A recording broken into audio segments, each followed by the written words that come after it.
Those things just linked up really, really well. And what is the development project? What is being a development athlete? What has it done for me? It has shown me how much I enjoy the day-to-day work. I just enjoy getting after it and then being around people that get after it. And you're that way in every single CrossFit class. But then you finish the CrossFit class and you're still working out with somebody who's doing the extra work with you. Again, it's a good feeling to be around like-minded people that push you, and to have that in the regular class and then have it afterwards in the extra work is really, really cool. And then the other part, which is a little self-serving, but there's been people that have reached out to me that just have kind of hinted at or mentioned that I inspire them to do more because of my age, because of what I'm doing and things like that. And that to me is awesome, because you have these moments where you have the chance to positively impact somebody that you never know that they come along. And so it makes me realize that that's happening for other people, and then it's also happening for my own kids at home, as long as I'm modeling those things. And so I've really enjoyed being a part of it, and I love the work. I love doing it. Yeah, I'll go ahead and start with, the first week of quarantine before we couldn't be with people.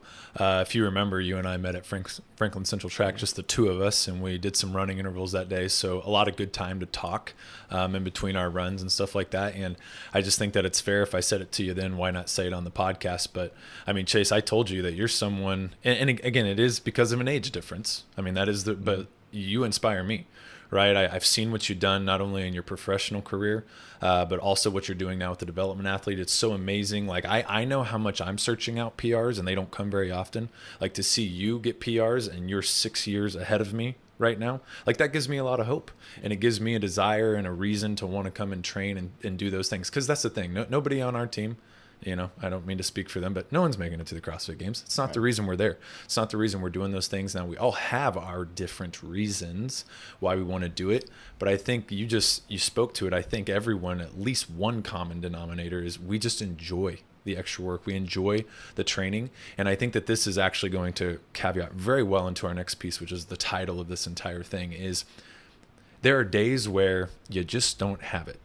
But it doesn't mean that you don't show up, you don't do it. It's getting to a point, and we're all getting there. Even I'm about to be 32. I mean, there are days where I'm like, I need to dial back, and I'm starting to find that out about myself.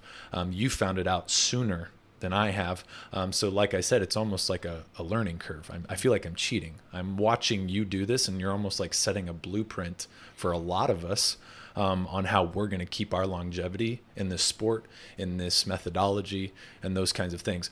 So I guess for me, I mean, that's kind of where we're going to start. And this might not even be the bulk of what we talk about, but it's definitely the reason, we really are here. But, with everything, you have a background in sports. Let's not say that you didn't come into CrossFit with some gifts already, and that's great. But, how have you really taken the time to listen to your body, balance things, understand like it's not worth it today, or it is worth it today? And when do you start to actually dial those things back, with whether it be intensity or loading or any of those things?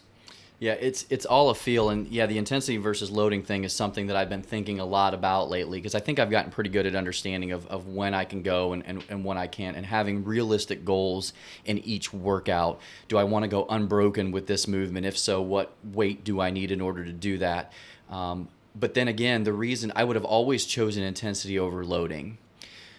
But since the development project, and since working with you, I've realized that I'm much more capable in loading than I thought that I was. We talked today about the 150-pound D-ball. I would have skipped that 150-pound D-ball every single time in a workout. So I show up, quarantine, you're loaning out equipment, I picked a D-ball. You gave me the 150 and didn't really give me much of an option, and I groaned, and I went back to my garage. It was programmed a couple of times, and I did it, and I got better at it, and now the 150 is something that I did in a WOD last Saturday. So I think I understand how my body feels and what I need to do in order to feel good and be able to move around and not be sore or whatever it may be. I think the place that I'm right now as an athlete is at 38, as a master's athlete, how much do I dial back the loading, but knowing that I'm still making the progress? I mean, I was super pumped to PR a snatch over quarantine. I mean, if you told me that I'd been snatching that, I'd have told you no way, not even close. So you get this yearning in your head to want to try to hit those higher numbers. but again, that's where I'm as an athlete, is just trying to kind of figure out where intensity and loading lands for me, and then how my body feels on a daily basis. Because again, I'll repeat again, we're capable of way more than we know we are. It may come incrementally, it may come slow, but yeah, that's kind of where I'm at as an athlete right now.